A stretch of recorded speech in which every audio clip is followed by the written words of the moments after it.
Okay, we are live on another edition of the Edlow Podcast. Subscribe.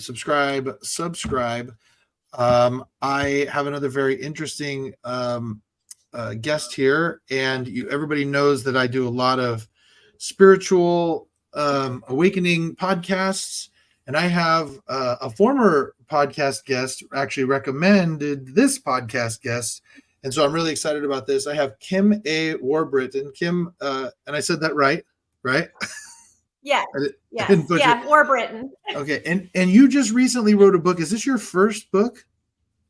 This is my very first book. Yes. Okay. Yes. I actually started writing this book. I knew I was going to write a book for years. I just didn't know when. I've always known since I was a little kid that I was going to write a book. Mm-hmm. And this book came about. I started writing at the end of September and then finished at Christmas Day. And then I got picked up by Oakley Press on October the 29th, which was Good Friday. Wow. That's actually, published. Is that a pretty quick, that's a pretty quick turnaround. It's a very quick bit, but when God's in charge and it's something that's been done divinely, it's not man's control, it's God's control. Right. Well, so first let's start and then we'll go backwards. So tell us the name of your book. Okay, I got it right here. Oh, it's perfect. Called The Bridge. Mm-hmm. We Are All One in Love. Mm-hmm. And you can get this on Amazon. We've got it. It's going to be going live on Kindle on the 5th. But on Amazon, you can get it paperback or hard copy. Awesome. And so you mentioned God was in charge of this book. Why don't you walk me through? Well, first, before we even get into that, let's talk about your background. So Tell us where, you grew up. Tell us your kind of religious background in general. Okay. Well, I grew up in Southern California. Mm-hmm. I left Southern California when I was 20, got married and moved to Illinois. And I've been in Nashville, Tennessee for the last 11 years. Oh, so I actually grew up in an Assembly of God church, which is very Pentecostal. I think that was the hardest part for me about writing this book, was about what my family would think about my beliefs. But my center can I stop you? Can I stop you right there? You're when you say that, is your family still Pentecostal? My family is still very much, I think more non-denominational now. Where we Jesus is our center. Jesus is my center. He is my teacher. Mm-hmm. Okay. Mm-hmm. Yeshua is my teacher. Mm-hmm. He is my savior. Mm-hmm. So with that said, it was all of my life. I grew up believing that if you didn't believe that Jesus died on the cross and rose again, that you were going to hell. And so that's what I from a young age, and I was told if you died without asking for forgiveness, you were going to go to hell. There's so many things I was taught as a child that as an adult, as I grew and started asking questions, I was like, my daughter came out as gay. That's actually the thing that really was the catalyst to make me go, okay, my faith is telling me I can't love my child, Interesting. Or that's just kind of, because you hear that what Christians say about the LGBTQ community. Sure. And it's not love, and it's hellfire and damnation. And so that really made me question as to, why would the God, I refer, he's my spirit, he's my source, but God, why would God turn away anybody? Because we're all made in love. Mm-hmm. And so that aspect of it really made me start questioning my faith, the faith I grew up in. Let me ask you a few questions about that. So with the LGBTQ community, with your daughter being gay, how does your family Is your family accepting of your daughter? Very much so. My family is very open, loving. But I'm going to say this, is that she's 24, and I think that society has been very lucky that we've basically had the generations before her fight for their rights, to fight. And granted, they're still fighting. They're still fighting for that equality. But she had people ahead of her that were able to blaze a trail for her. But still, you can go through social media and you can see all the memes, the anti-gay rhetoric that happens on social media. My daughter had come to me at one point and she said, Mama, it would be easier if I was straight, because it's hard. It's hard to be gay. It's hard to have to deal with all of this. That's in my book. That story is in my book. And your heart just hurts for your child when you hear that. And there's so many wonderful people in my life that are gay, that it really became very hard for me, labeled a Christian, to feel as if I couldn't be accepting. Yeah. It's interesting. That's where this was. Yeah, it's interesting because I think it's really, this issue is actually a really remarkable issue in my opinion. And the reason for that is because I don't know of any other kind of movement that has moved so quickly. Like if you think about it, in 2008 in California, overwhelmingly California passed a law saying that only marriage between a man and a woman would be legal in California. And here we are now, it was even less than, it's been 16 years, but even in the last decade, there's been a cultural shift throughout the country and the world on this. And so the reason I bring that up is I know that me growing up as Mormon, that my views have certainly on LGBT, growing up as a high school kid in the 90s and in the 80s, has definitely shifted very much so, progressed quite a bit on this issue. So do you think that over the course of time and having a gay daughter, that what you I guess, let me back up and ask it better. You mentioned your beliefs prior to that were teaching you kind of not to love your daughter. Do you feel that this kind of helped you progress your views on that issue, and that created kind of this shift in your, I guess, your psyche and in your beliefs? Absolutely. It is. I was given the opportunity to have a life review at one point, and then I was given the opportunity. I asked to go back to the point in time where my spiritual awakening journey started. My daughter came out to me twice. The first time she came out to me, she was 13. And I said, absolutely not. No daughter of mine is going to hell. And this is exactly what I said to my daughter. And it was like, no, this is not happening. But it was that moment where I started the journey that I am on now, because things in my life, my life has been insane. I could write so many books on my life, what I've gone through. I'm sure a lot of people could,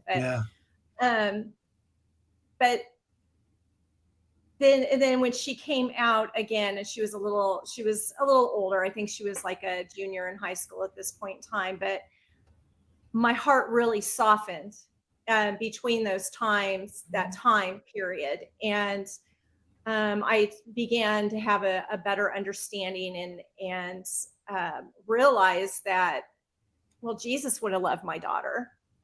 Jesus loves everybody. And if Jesus is my teacher, then me extending out love to everybody is a natural, normal thing. It is the man-made version of a religion.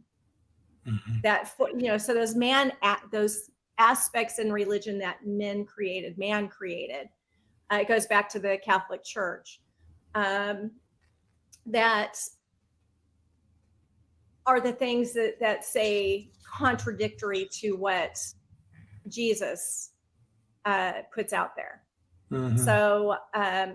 So that acceptance had come. Well, then it just set me on this whole new, like, I was noticing things I never noticed before, and then went on the deep dive for 3 years. Spirit sent me on the deep dive to learn about. I read the Bhagavad Gita, the Tao Te Ching.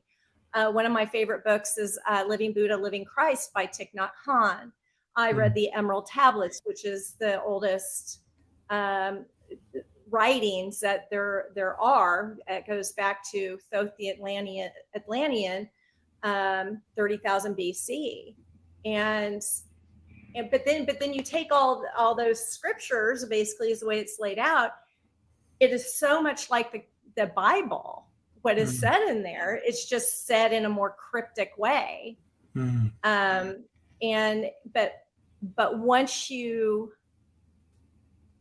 accept and and surrender and allow, you can start hearing things.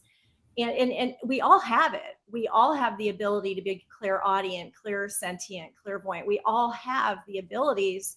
It's just some of us believe and accept and know. And then there's others that just go, I don't want anything to do with that. And there's nothing wrong with either one. Let me ask you a couple of questions on that. So I want to kind of go through your journey. You mentioned a life review that you were able to have. Tell me where that comes into your spiritual journey. Okay. I really actually went through, I really started back in 2019.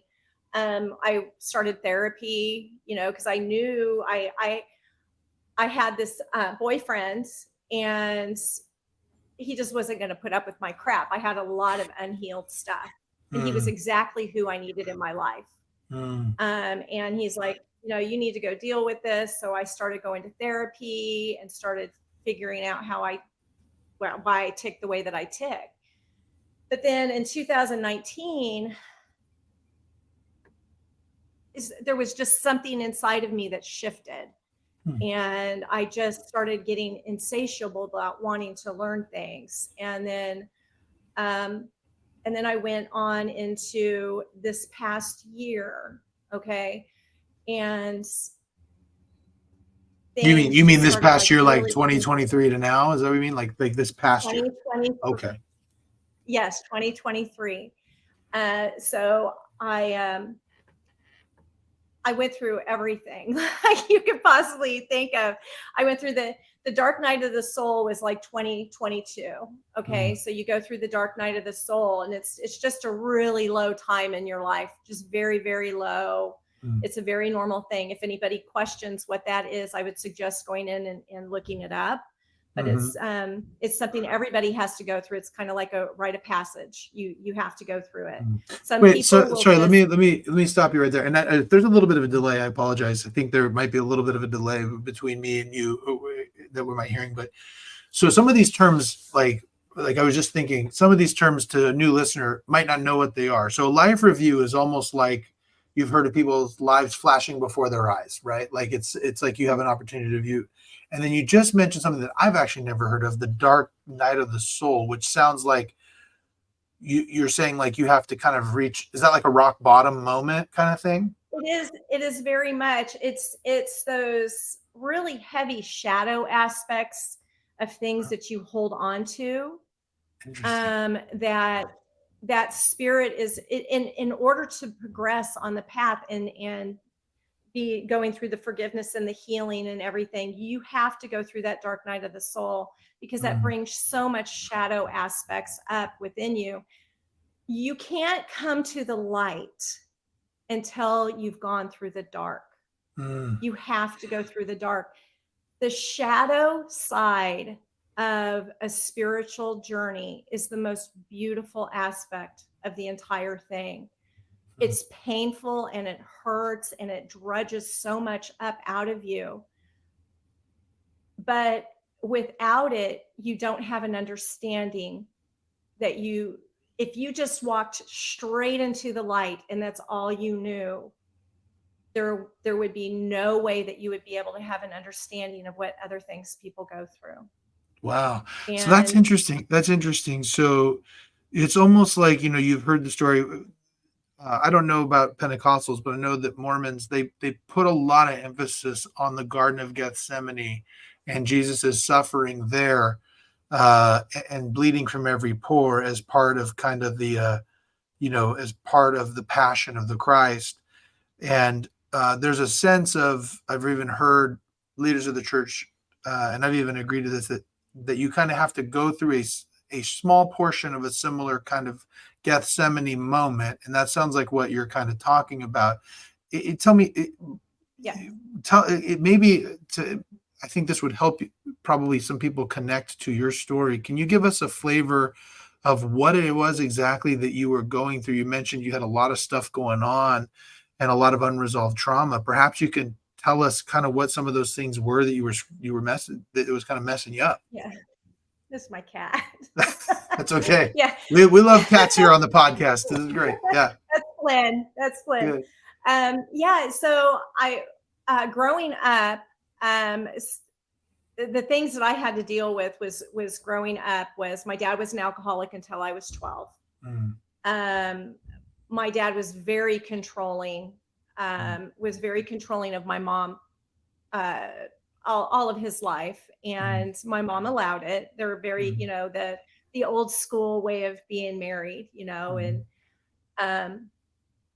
and so it's growing up, I never fit in. I never ever felt like I fit in anywhere. I never had like a consistent friend group. I still have the same best friend I had since I was 11. I still have her in my life. I still have people, that I went to school with and things in my life, but I never just had like a group of friends that I stayed tight with. It was just, and so, and then I went on and I got married, and a very tumultuous marriage for 26 years. It was not good. I mean, we're friends now, and we get along great now, but it was just so much pain and so much hurt that I carried throughout my entire life. Well, you just get to the point, and the thing that really, what really did it was I was going through a divorce, went through a divorce. I had a boyfriend, and I had this boyfriend for 6 years, broke up 5 times. And over that 6-year period of time, but each time we broke up, it was because of crap I was bringing to the table, the pain, the hurt, and he's got his own stuff and I have my own stuff, but it was that journey with him that forced me to look in myself and to figure out why I was going through what I was going through. So I went through this period of time in 2022 where it was just, we were broken up for quite a while that year, and went through this painful time, this just stuff just boiling up to the surface.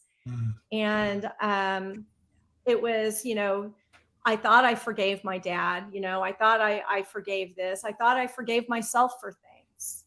And things just kept coming up. Well, I got through that with some acceptance. But the dark night of the soul is not where the healing ends. It's where the healing begins. Interesting. You go through that, and then as I progressed on my path, I learned, and this is what a lot of people don't know. This is what God has sent me here to teach people, because we're in now the age of Aquarius. We're in a shift, and I know everybody has heard of the shift that's coming. Most people in the spiritual world know.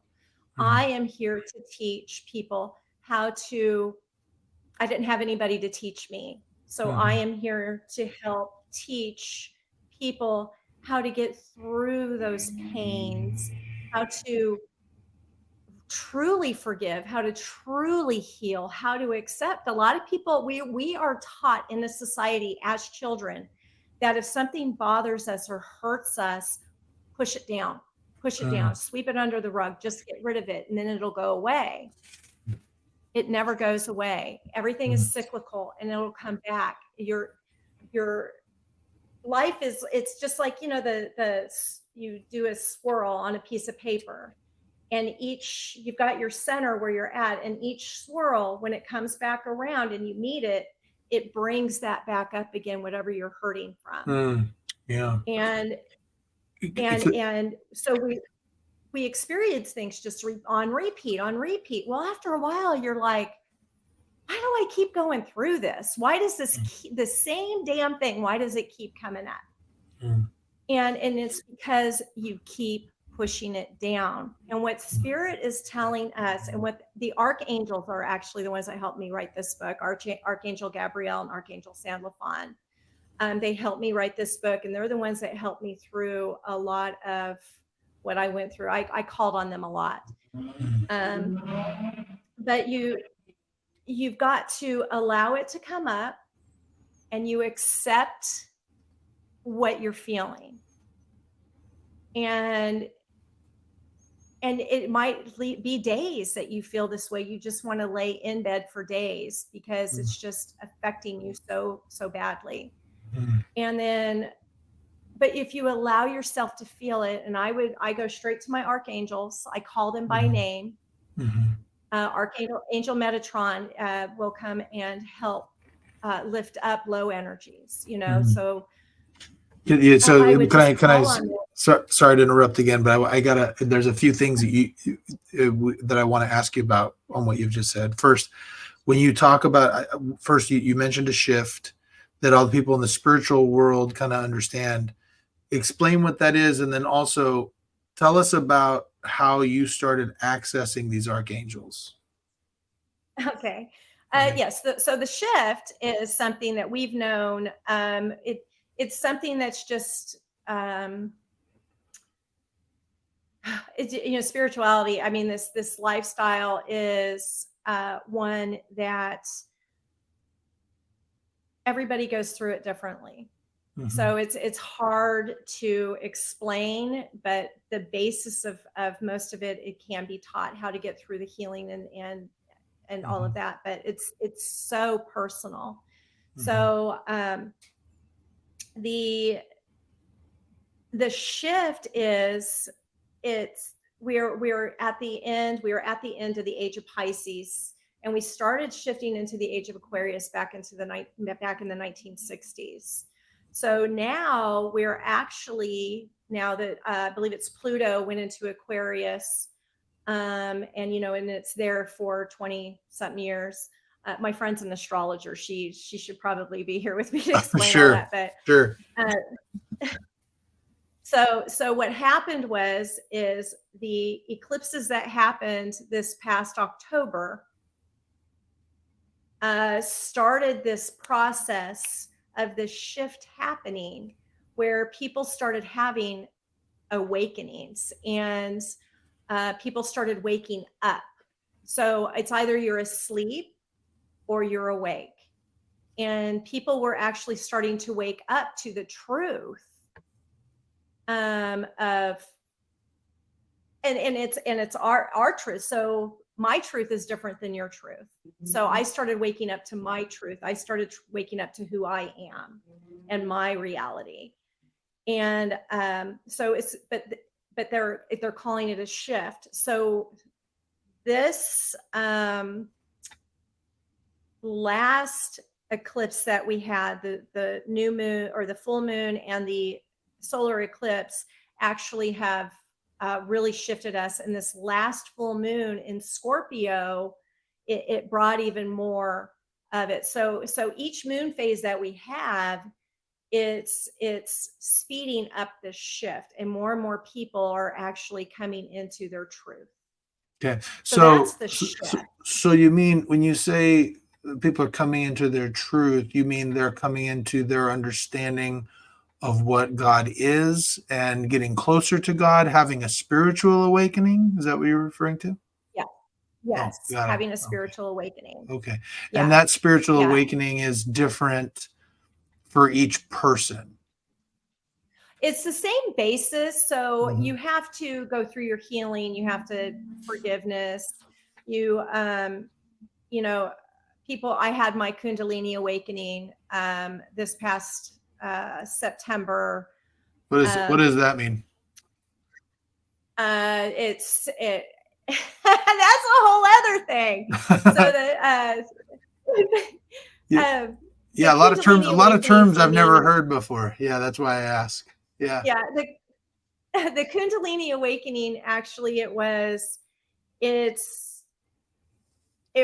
something that just really opened up my heart space to the path that I was supposed to take. The shift is more people are stepping into love. And that love is actually emanating out to the collective. And so that's what that shift is doing. So it's leaving me, and the energy every time I transmute something painful or I heal something within, I alchemize the pain and I turn it into power. And when I turn that into power, I keep some of it for myself because I know what my path ahead is because of my life review. And then I tithe 20% of that energy to go out to help heal the collective and to bring love into the collective energies. Wow. So my Kundalini, this Kundalini awakening that I had, I felt the heat go up my spine.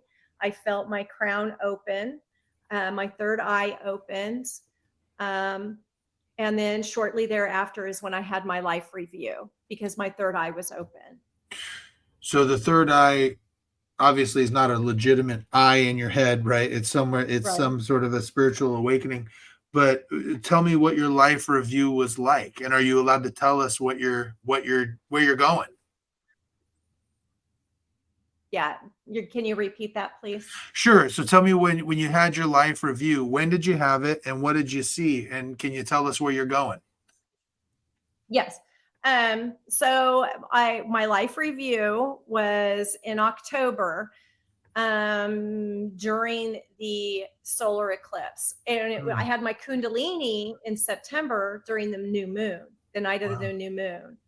And the solar eclipse was when I had my life review. And because I was really trying to dig deep and trying to figure out what's my path, where am I going? What are things in my life that still affect me that I need to heal? Because I knew I was on this fast track. I knew it. I could feel it intuitively. I was on this fast track. I'm a teacher. I'm a teacher for spirit.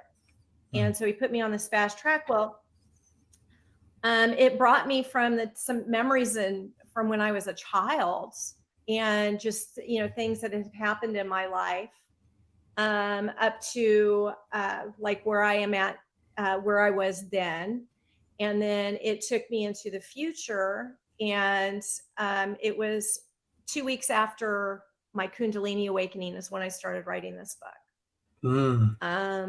Did you start writing the book before the life review, or did you start writing the book before the life review? Did I do what? Did you write the book? Were you starting to write the book before you had your life review, or was it vice versa? I did not write. No, I didn't write. I would journal. I was journaling for like 2 years. And a lot of what I used in my book was things that I had journaled. Oh, interesting. I didn't know why I was journaling the things. I hear, so I'm clairaudient, and I literally sit here and I have full-blown conversations with the angels. Wow. How do you access that? How does that happen? They chose me. We are all chosen. We are all chosen. But only a few of us will answer. Interesting. There's a lot of people probably chosen to do podcasts, Mm. about things. And there's very few. I mean, if you really think in how many billions of people are in this world and how very little people actually get on and do what you're doing. Sure. It's you have to take that call to action. I am actually a 12th. I'm an earth angel. This is something that I've been told. I'm an earth angel. I'm a 12th house angel, meaning I have 3 or more planets in the 12th house. I have. But stop right there. Sorry, stop right there. What does that mean? 12th house angel. Yeah. So you're a 12th house angel, but you said you have 3 planets within the 12th house. Like, explain what that means. In the 12th house. Okay, so astrologically, right, we're going to cover all the bases today. Yeah. But astrologically, there's 12 houses where planets go in and out of the houses. Okay. But when the day I was born, and where all my alignments were at the time, and where I was born, I had actually, I believe, 4 planets in that 12th house. It's a very spiritual house, and it's generally people that do connect with angels are usually from that house. They're very psychic, very intuitive, and if you talk to people, I think it's what's her last? I have a book. It's called 8th House Phoenix, 12th House Angel. And it's just very much a thing where a lot of people that have that many planets in the 12th house when they're born, we all tend to have like the same kind of life. We all tend to have the same abilities, and those abilities are usually connecting with the spirit realm. Interesting. So you kind of have a spiritual gift based on that you can speak with these archangels. You were chosen. Tell me, do they sound just like regular people? Like you're having a literal conversation with someone else? And can you see them when you're talking to them? I have only seen Archangel Michael once, and Archangel Michael came to me. I was meditating, and my third eye opened. It was the weekend of the October eclipse. That was a big week for me. That's when I saw my life review, but he actually showed up like right above me when I was laying there and told me that I was to not do anything until I was moved to do it. So I needed to make sure that my spidey senses were in tune, and that I would be guided on my path of what to do. When I hear them, it's not, I can't say that it's a voice. It's a sound that I can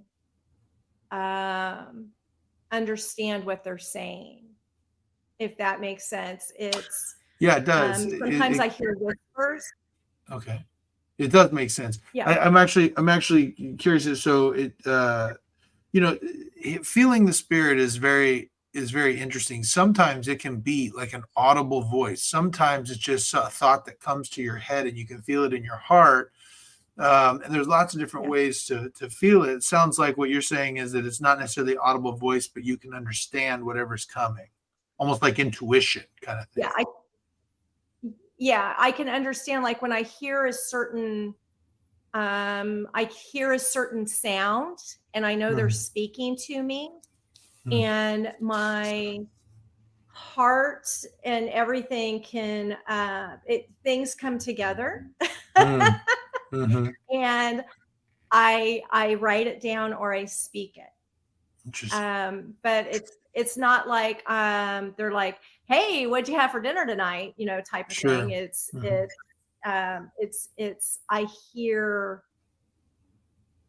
it, and somehow my brain can decipher what it is, what they're saying. So when you have this experience with archangels, do you ever have a chance to like ask questions? Like you're always like, where are you coming from? Are you in a different dimension? Are you in heaven? Where are you? Do you ever have those conversations?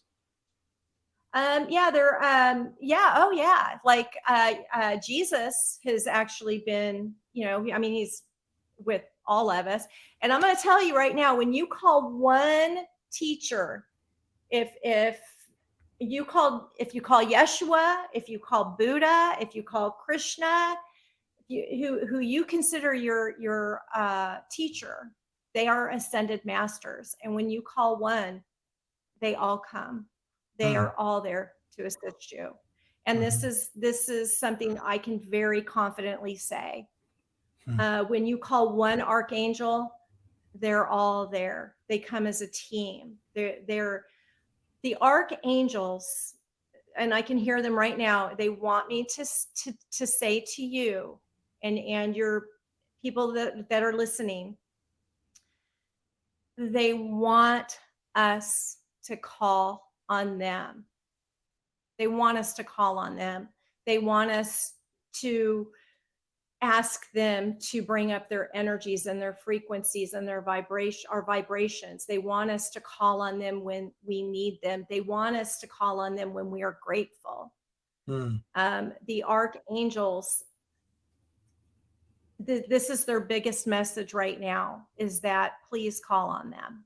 That's why they're here. But how do you do that? Like, do you pray to them? Do you literally say their names in voice, or how would you access them? I just say, like, I have a little list that I have that I made that I actually share with people, and it has, I don't know what I did with it. It has all the names of the archangels on it, and right here, and what they do. And so, like, Archangel Metatron, I talked about him. Archangel Zadkiel, if you're needing to forgive or get through something or have compassion, you just say Archangel Zadkiel, and then you just bring to them what you're desiring. And when, in the Bible, it says, give it to God and then just leave it alone. Sure. And so many people say, I'm giving it to God, I'm giving it to, but they never leave it alone. And when you don't leave it alone, you're telling them, I don't trust you to take care of it. Interesting. That's a human thing. And once you start getting into relationship with them and begin understanding where they're coming from, in wanting us to ask them to help us, please help me, being grateful. They're there for us, and they want us to access them. So on repeat. yeah. So it's funny because I told you off air, was like, we'll have to have you back, because I know you have a hard out in a few minutes to get you have another podcast scheduled. So we'll definitely have to have you back, because I have a lot of deep questions about the stuff you're talking about. But why don't we shift gears and talk about, so you write your book, you write it rather fast, you're using the archangels. So tell me, what in the contents of your book, is that book designed to help people access this stuff? Is that what your book is about? So tell us about that. Okay, so the beginning of the book, I'm actually talking about the different religions, and I kind of do a breakdown of different religions, and of course Christianity has so many denominations, and then Judaism and Baha'i and Native American spiritualism, Islam. So there's so many. Buddhism is a beautiful faith. Hindu, they're just beautiful faiths. And when you start reading the books, you start learning that the different aspects that are so common in each religion, and how they intertwine. So then I go down through, after I go through the religion, talk about the golden rule. I talk about how the different branches, we're all the same tree, but we're just different branches. And then how to break down walls that you build around yourself to allow love in. And when you break down those walls, you can give freely and you can receive freely. But those walls have got to come down. And a lot of times, I hate the word ego because we have to have ego. That's how we stay alive. Sure. But egoic tendencies that cause us to keep people away or situations away, and it keeps people from getting close to us. And then I talk about things like that happen to me, like dreams that I've had, my Kundalini awakening. I talk about, my history.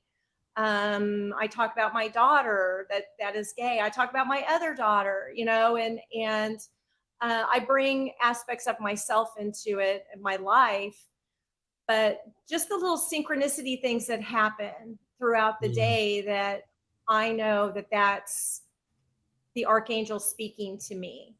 And, we have this thing where, if I see certain numbers, I know I'm on the right path, or I need to back up, or learning how to trust your intuition, knowing that we are all a flame that comes off of God. God is the fire, and we are a spark, and God is wanting us. He's just wanting to blow on our little spark to make us grow.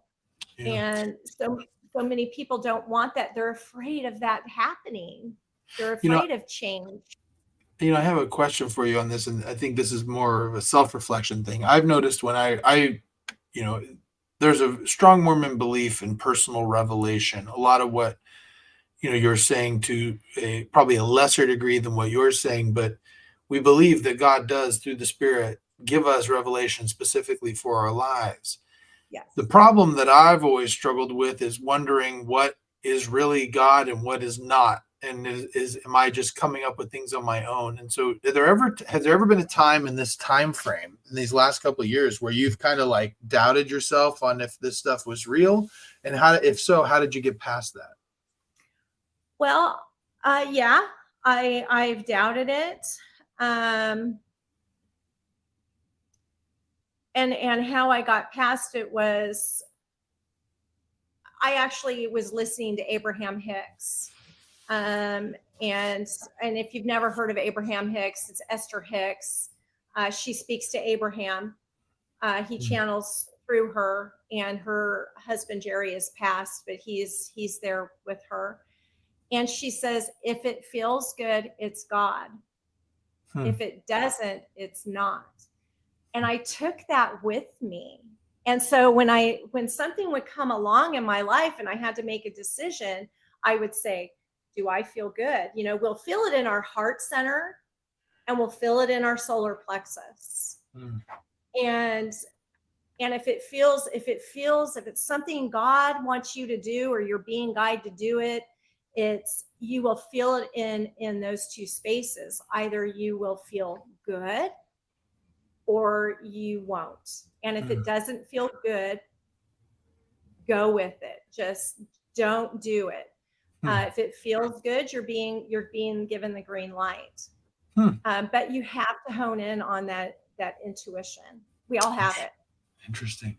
Now, so as you're going through this transformation, you've written your book now. Tell me, with this, do you hope to have people that you can help teach get through this transitional period that they're going through? Is that the goal? Yeah. My goal is, of course, to sell the book. The goal is to get on platforms and spread this message to people, to get on stages to spread the message. That doing the work, going through the healing, the pain, I can go back into past. We could talk about that next time. But going back to past lives and being shown what I've carried from past lives to this life and healing that, going back into, and it's not really a past life because it's parallel, but, and then Hold on, let me make sure I understand that. So when you say, I've heard the concept of past lives, so are you saying that a past life isn't really a past life, it's a parallel life you're living in, like a different realm or dimension at the same time?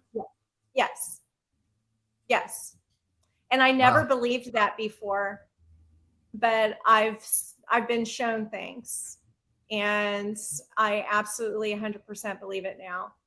So you think that there's like we've heard of it to be kind of a comic book term, the multiverse. You kind of believe in a multiverse type thing where our spirit are living different lives based on different decisions, or maybe even different lives altogether at the same time. Yes. Wow. Yes. That's And so. these are things that I asked the archangels, and these were the answers that I had gotten, because I didn't believe in that before. Yeah. I didn't believe in a lot of things that I do. Uh-huh. But because of my conversations with the archangels, it's truth to me. What do you think? What do you think is the biggest change from what you used to believe to now, based on the conversations you've had with archangels?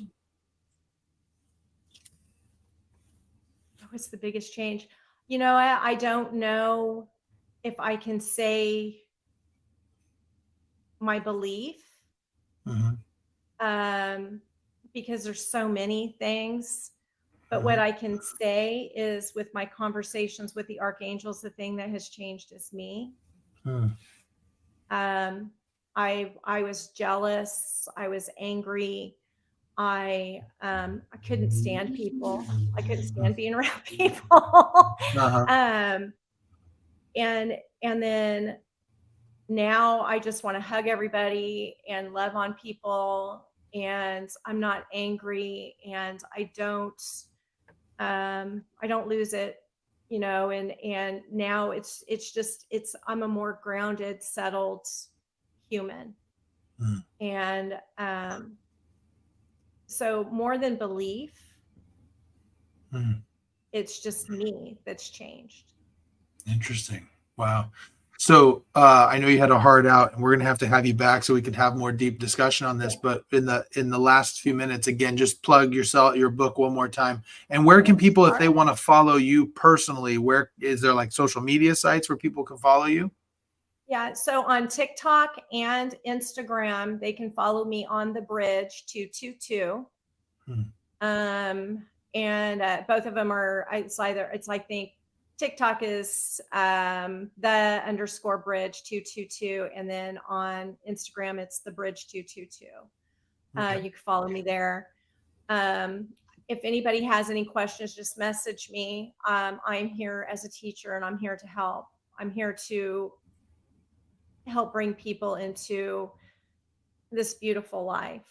Interesting. And assist them. I'm here to assist. I'm not here to change anybody's mind. I am just here to bring in a healthier, happier, peaceful timeline. That's why I'm here. So if anybody has any questions, needs anything, I'm here. Awesome. And then they can find your book on Amazon and soon Kindle. Yes, Amazon. You can find it, The Bridge, We're All One in Love, Kim A. Warbritton. And then Kindle, you can also get on Amazon starting on Sunday. Awesome. Well, that's awesome. Yeah. Thank you for coming on. Like I said, we'll have to have you back and have more of a deep discussion. I haven't met anybody who's been able to tap into archangels yet. So I have all sorts of questions. Perhaps I'll send you questions that you can ask in your next conversation. Yeah. And then that way you can give me some answers, because I got a lot of them. I find, just in closing, I think the thing that I find really interesting, and what I've shared with people in my circles, is I think we're all, when we pass away and we get to wherever we're going, we are going to be really surprised how little we really know about what's going on. Yeah. you know, Yeah. and No, and really I how far off we are. yeah. I was having a talk, the other day with the archangels, and I was like, okay, this book is out, and now I know I'm supposed to be teaching and connecting with people. And I'm like, but I don't know everything. And they're like, you'll never know everything. And Yeah. I'm like, okay, Yeah. and you don't, a professor that knows all kinds of things in a college, and they teach it. They don't know everything about their field. So it's just there's so much out there, and then beyond this planet, Yeah. there's so much more. That's so true. Well, Yeah. I appreciate you coming on. Thank you. And for those who are listening, Yes, subscribe. thank you for having me. Absolutely. We'll have you back, and subscribe, everybody, and we'll get you to your next podcast. So good luck. And like I said, we'll work on getting you back on. Okay, wonderful. Would love to. Love to. All right. Have a good one, everybody. Thanks, Josh. You too.